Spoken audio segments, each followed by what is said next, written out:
Hey everybody, it's Martian Monkey here, and this is going to be my Fantastic Four and X-Men reboots in the MCU video. We're talking all about the Phase 5 announcements. We'll talk about that in a second. But before we do, don't forget to follow my Twitter. The link is down below. We have conversations about these kind of things, about announcements made, especially when Comic-Con rolls around. But we also talk about other things like TV, comic book stuff, and more. So don't forget to follow that link down below. But let's talk about X-Men and Fantastic Four. So first we'll do Fantastic Four because that's kind of easier to talk about. There's a lot of X-Men stuff we have to unpack in this video. But Fantastic Four is being rebooted by Marvel. Now that they own Fox, which is exciting. Same for X-Men. But with Fantastic Four, it's even more fun because there's two obvious casting choices that they should definitely go with. But before we talk about that, Fantastic Four should be a science-y movie for the MCU. Now, we have Professor Hulk, who's very science-y, and he's, of course, been best friends with Tony Stark, pre-Endgame, of course, and that very sad death from Tony Stark. But they've always been the two science bros, right? And so I think that's always been fun to explore. Also, we have Shuri from Black Panther, and that's also a fun science character. So what if we turned it up to an 11 and had 4 science-y characters in the MCU, meaning the Fantastic Four? Basically a science film in the MCU on steroids. That would be so much fun, and I think it's very obvious that Kevin Feige should go in that direction. Because now that we don't have Tony Stark, and now that Hulk's kind of sidelined from the Professor Hulk storyline, and there's really nowhere else to put him at this point, I think it would be really fun to bring him in. We have Shuri, but she, again, is dealing with the whole Black Panther stuff, and there's no science face, the face of science to the public. I mean, even though Wakanda is public now, there still needs to be a face of science in New York City, which means, again, the Fantastic Four. Now, again, those obvious casting choices that we were talking about, it's gotta be John Krasinski and Emily Blunt. I mean, how more obvious can you get? And Kevin Feige has been really good about listening to the fans about what they really want to see in the MCU. For example, Scarlet Witch and Doctor Strange 2, that's checked. We also have Young Avengers planting seeds. Checked. I mean, look at what we have with Kate Bishop over in Hawkeye, Cassie Lang being grown up in Endgame, and possibly getting Wiccan and Speed, Scarlet Witch and Vision's children, in WandaVision. Maybe. I mean, I could see that happening. Possibly like young, really young, like 13-year-olds, maybe, or like 10-year-old versions of those characters, and then waiting for them to grow up so that they can be in a Young Avengers film. But I can see hints at that going on for WandaVision, and maybe not if now, later on in the future. I really hope that they make it into the MCU at some point. But we've already seen, again, the planted seeds that are going to be happening with Young Avengers. And Scarlet Witch, of course, in Doctor Strange 2. And people are also wanting Storm in Black Panther 2, which is another thing that Kevin Feige should be on the alert about. But I'll talk about that when we get to the X-Men portion. So it's obvious that Kevin Feige has been listening. He's also been kind of bending the rules a little bit when it comes to castings, with Mahershala Ali calling up Kevin Feige and being like, hey, make me freaking Blade now. And then Kevin Feige's like, okay, we'll do it. So Kevin Feige seems to be a bit more lean back when it comes to the recent MCU projects. So I'm hoping that Emily Blunt and John Krasinski's agents are on Kevin Feige like stripes on a tiger at this point, because I think that's going to be really important going forward for them to distinguish themselves.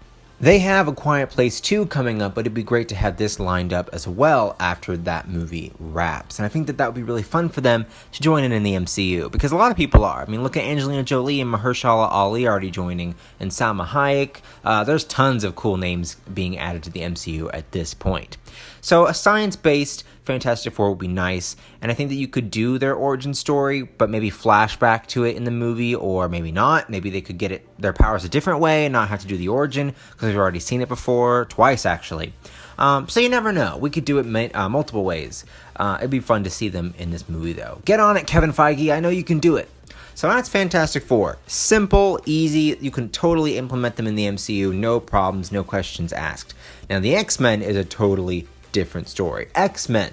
Okay, so first of all, we know that mutants don't exist so far in the MCU. And I love how Kevin Feige called them mutants and not X-Men. I think that's really great, because it's kind of like rebranding them as Disney has bought that property.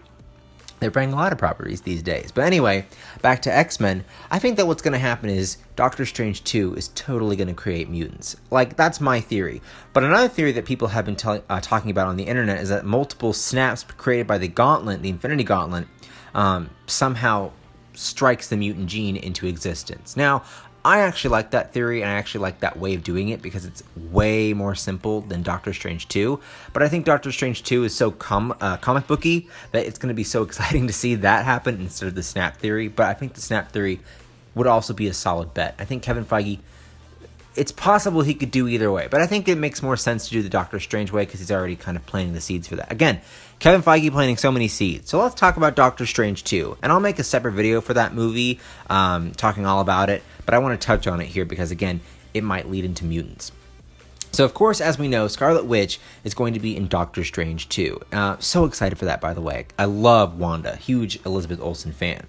So with Wanda being in Doctor Strange 2, that could lead to the House of M storylines, like the whole storylines surrounding the X-Men with House of M, Scarlet Witch, No More Mutants storyline, all of that. So let me explain a little bit, not in depth because it's kind of hard to explain in some points, but basically Scarlet Witch has mind abilities, these mind abilities that we've seen in the MCU, where she can use telekinesis and stuff like that, but she's also had multiple other powers that are kind of hard to distinguish in the comics for the movies. I think that would be too hard for them diving into all of it. But basically, she has the ability to change reality, to warp reality, and bring in new things for existence. So that's kind of how she would create mutants in the MCU.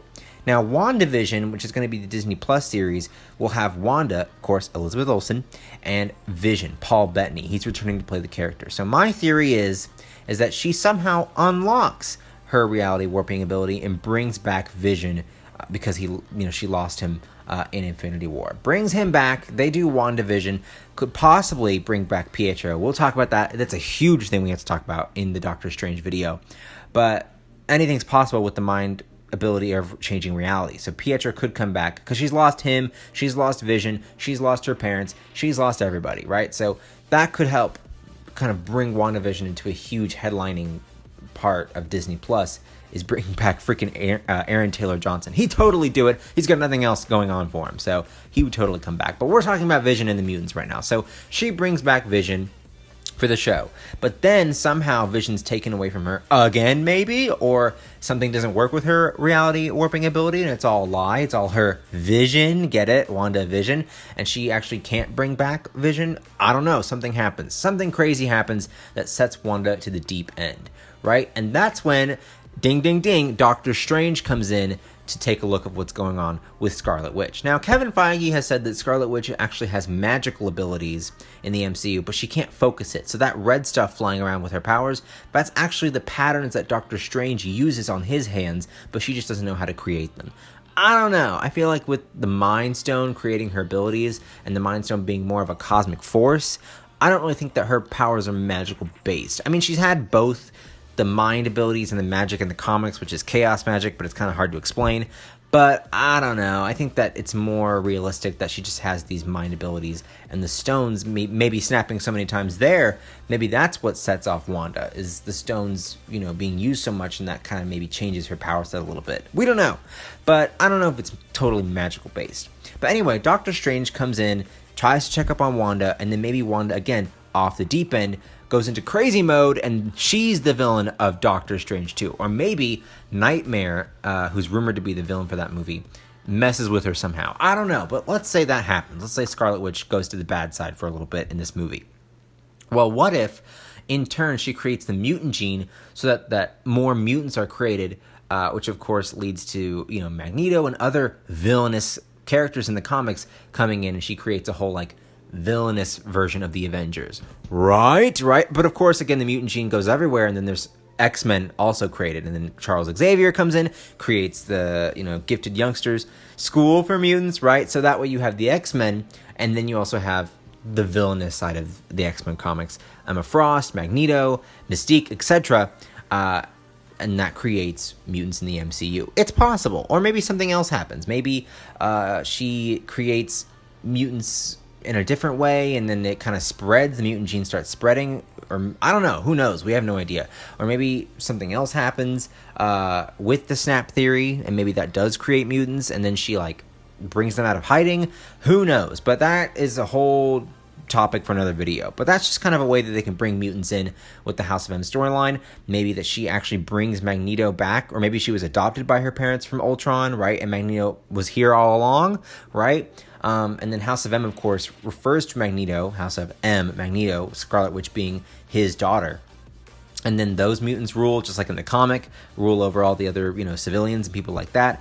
Maybe that's why Doctor Strange steps in. Maybe that could lead to another Avengers movie. Maybe that could lead to an X-Men movie. We have no idea. But that's just an example of what I think is going to happen in Doctor Strange 2, leading to X-Men being rebooted. So as you can see, wrapping it up now, as you can see, Fantastic Four is much easier to explain rather than the X-Men. But I think that having both of them in the MCU is going to be a total game changer for Marvel. And I think it's going to be so much fun watching all the characters, including Spider-Man, because as we know, he just came into the MCU not that long ago. All these characters being back in the Marvel house, right? Back in the MCU. It'll be so exciting. It'll be cool to see them in Phase 5. And the reason why they're in Phase 5 is because Kevin Feige kind of wants to let, the Fantastic Four 2015 movie and the X-Men franchise from Fox kind of air out a little bit until he can bring them into the MCU and have it make sense and have it not too crowded, right? Because we don't want those other versions leaning over into the MCU. It would be kind of weird, right? So what do you guys think? I mean, do you agree with my Scarlet Witch theories, or do you agree in the Snap theory, or do you have your own theories? Don't forget to comment down below. Don't forget to like, favorite, and subscribe, and I will see you guys later for some more videos. Bye-bye.